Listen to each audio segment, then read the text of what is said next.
Hello everyone, my name is Tiffany Roberts and this is my Lab 1 presentation. This lab was about observing an object in motion at a constant speed and in a constant direction, in other words, at a constant velocity. This special case is measured using two different methods, one using Tracker to visually observe the motion and create data points across instances of time, and the other using GlowScript to create a computational model based on Newton's laws.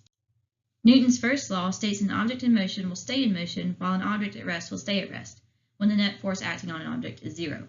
Newton's second law takes into account the net forces acting on an object to predict the object's velocity and position at later times. Going into my observed data using Tracker, we were told to record and observe an object moving at a constant velocity. In this case, I used a presumed perfectly flat table and a soccer ball rolled across the table. In order to break down its motion, I had to assign various center of mass data points in each frame of motion that I observed the ball to be in constant velocity, flipping out the ball starting from rest. I chose for the ball to be moving along the positive x-axis. The graph on the right demonstrates a position versus time graph using the data points shown in red in the left picture. Moving into my computational data using GlowScript, this method, unlike the observed method, used initial conditions provided by the data from Tracker to create a prediction model. Looking at the left picture, the green dot represents the origin, the purple represents the soccer ball, and the blue line represents the path the ball took from the origin, so we can see that it matches our thoughts of a ball rolling on a table. The plot further reinforces our experiment by showing a straight line, which is consistent with constant velocity motion. I wanted to make sure I pointed out some important aspects of the coding. The ball's mass is set to 0.45 kilograms. Here the ball's initial velocity and initial position are defined directly from the Tracker data's first two data points, and knowing that the clock starts at t equals 0 seconds. The total time the ball traveled was 1.133 seconds.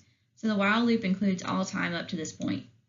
It's extremely important to note that the net force acting on the ball is set to 0.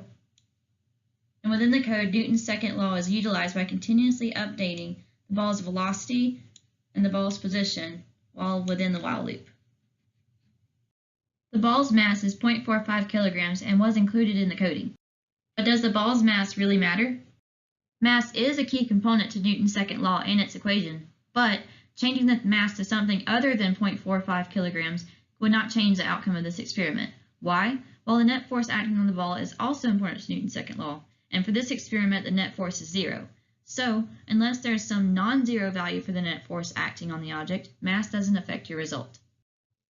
Here is a results comparison showing both the data gathered from Tracker, the orange line, and the data predicted using GlowScript, the blue line. As you can see, there is a slight difference. Possible reasons for this may include that the ball is traveling out of plane motion. It may have been rolling slightly in a direction other than solely along the x-axis. Also, if the table wasn't perfectly level as I had assumed, the ball may have sped up. Both are instances I would try to improve upon if I did redo this experiment. Leading into a question, when I analyzed my video data in Tracker, I made a choice of the orientation of the axes. How would the results change and how would they remain the same if I were to flip the time and position axes? Well, flipping the x time and y position axes causes a mirroring of the data across a line at 45 degrees. Here's the original data using the standard coordinate system, and here's the data when flipped across the 45-degree line in order to accommodate the time now being the vertical and the position being the horizontal. However, the correlation between Tracker and GlowScript remains the same. Leading into another question, my observations can be predicted well by my computational model when I set the net force equal to 0. Is it possible to say how many pushes and pulls are added together to give 0 net force in the case I observed? Newton's laws only consider net force as a singular value. There are currently no methods for backing out the some forces that create a net force without directly analyzing a physical system. Thus, in the case of the ball rolling along the table, the two main forces that can be theoretically considered are gravity and the normal force from the table, where both forces are equal in an opposite direction to cancel each other out.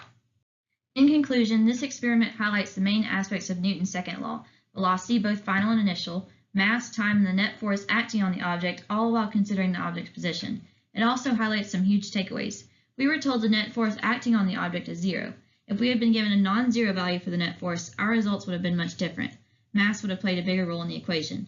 It also shows how computational models, if provided with initial conditions, can be accurate predictors of physical systems using Newton's second law. It also reveals the differences that can occur between experimental data and computational data due to unconsidered forces or oversimplified equations. This concludes my presentation. Thank you very much for watching.